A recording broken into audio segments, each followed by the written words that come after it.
I wasn't always a professor. I was once a slacker in school that my JC teacher, after I actually passed my A-level, shook my hand and said, "I never thought you'll make it." I grew up in Bedok Reservoir.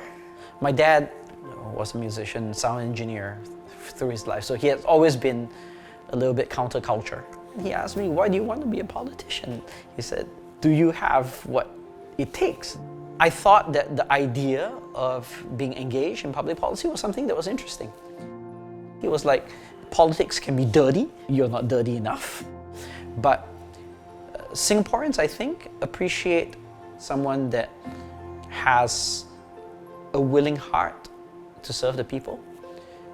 And I think that has enabled me to become an unlikely politician.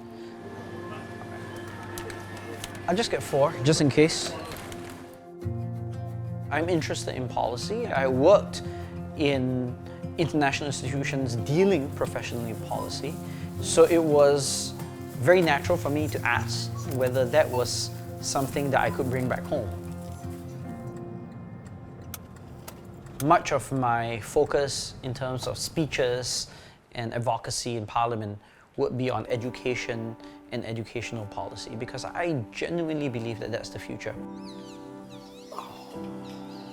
Part of it is that, of course, I'm an educator, but a big part of it is because I believe that our educational system is ripe for a level of transformation.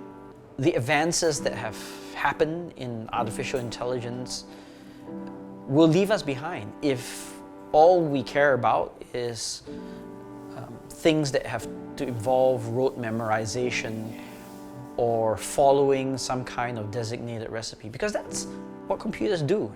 No matter what AI does, it only works by building on an existing corpus of knowledge. So what we as humans can do is to expand that corpus of knowledge. And to do that, it all comes down to mindsets that we carry into our educational system. We cannot content ourselves with just being good operators. My daughter hardly eats anything of what anyone cooks. Although, to be fair, her taste buds are pretty basic. She likes chocolate bread.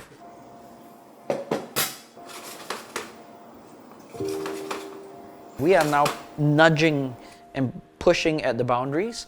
The only way that successful new ideas can come to fruition is through a contestation. And that's what I think is necessary and healthy for any mature democracy. And so that's what I think the Workers' Party tries to bring to the table as well.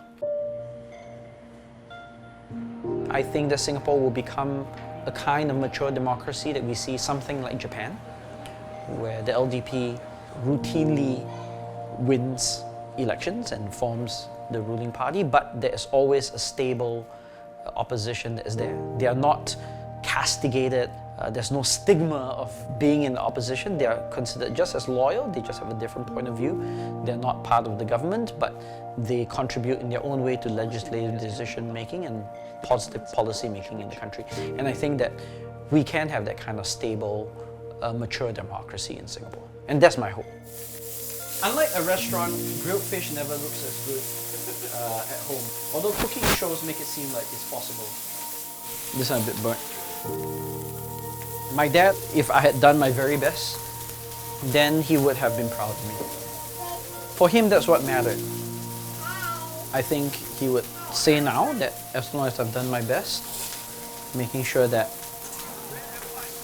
I did my job, I served the people in the time that I was there, and then he would say, yeah, you have accomplished what you set out to do.